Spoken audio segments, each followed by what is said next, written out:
Bonjour à toutes, bonjour à tous, bienvenue sur Solaris, la petite chaîne dédiée au monde de l'astronomie, du cosmos et de l'ailleurs. Aujourd'hui, une vidéo sur l'Hestia, l'instrument de Vaonis qui transforme votre smartphone en télescope. La société Vaonis commercialise deux types d'instruments, l'Hestia, dont nous allons parler aujourd'hui, et la gamme des Vespera avec Vespera 2 et Vespera Pro. Les Vespera sont des astrophotographes connectés qui embarquent un logiciel intrinsèque et qui s'utilisent à partir d'une application pour smartphone appelée Singularity. Il y a eu récemment une mise à jour du logiciel du Vespera Pro que nous avons partiellement étudié dans des vidéos. Concernant l'Hestia, une mise à jour vient d'avoir lieu le 22 juillet 2025.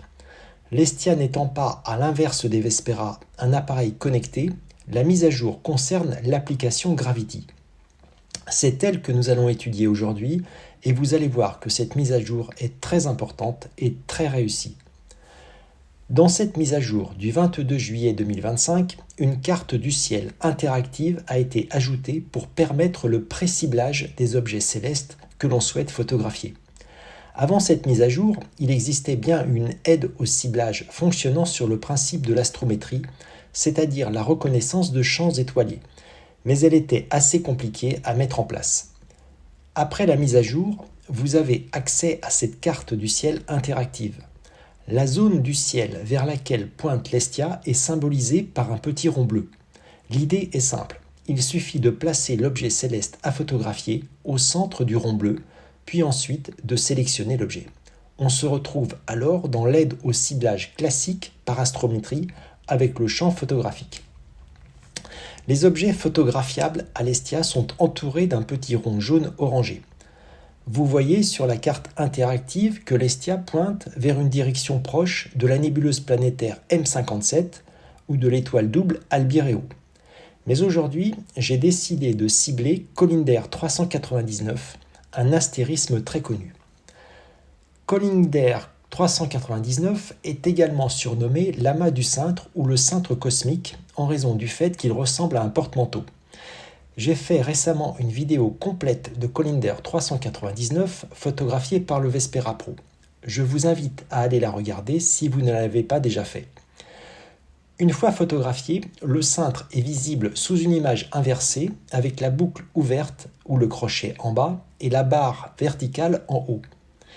Cet astérisme a été découvert par l'astronome suédois Per Collinder. Après avoir placé Collinder 399 au centre du rond bleu, il faut sélectionner l'objet céleste puis sélectionner Observer. On bascule alors vers l'aide au ciblage classique par astrométrie avec le champ circulaire photographique de l'Hestia. Comme vous pouvez le voir, l'astérisme a été précisément ciblé à l'aide de la carte interactive puisqu'il se trouve directement dans le champ sans que nous ayons eu recours à l'aide au ciblage par astrométrie. Cette étape de pré-ciblage est donc très précise. Avec cet exemple, on aurait même pu se passer de l'aide au ciblage par astrométrie. J'ai pris quelques photos de Collinder 399. Regardons si elles sont réussies. L'astérisme est constitué de 10 étoiles, 4 formant la boucle ouverte ou le crochet et 6 formant la barre verticale. Parmi les 10 étoiles, 3 sont à dominante jaune, 2 au centre du crochet et 1 à l'extrémité est de la barre. Les étoiles restantes sont à dominante bleue. Une photographie réussie de Collinder 399 doit mettre en évidence le différentiel de couleur des étoiles et présenter dans le champ la totalité des 10 étoiles. Le résultat photographique avec l'Hestia est étonnant pour un appareil qui ne coûte que 199 €. Tout est réussi. On voit bien distinctement les 10 étoiles qui composent le porte-manteau, 6 pour la barre et 4 pour le crochet. Et on discerne assez bien les nuances de couleurs bleu et jaune. Pour les 3 étoiles jaunes, 2 sont au centre du crochet et 1 à l'extrémité est de la barre. Conclusion pour cette mise à jour de l'Hestia. Elle est vraiment particulièrement réussie. Cette carte interactive permet un ciblage rapide et précis d'une cible astrophotographique. Attention toutefois, car elle est basée sur la boussole du smartphone et la question se pose de savoir si tous les smartphones ont une boussole aussi précise que celle de l'iPhone 15 qui est utilisée dans ce test. Pour l'instant, je ne l'ai pas testé avec mon Google Pixel 8 Pro, un smartphone qui fonctionne sous Android. En tout cas, pour l'iPhone 15 et les iPhones supérieurs, cette mise à jour fonctionne parfaitement. Une toute dernière chose très importante.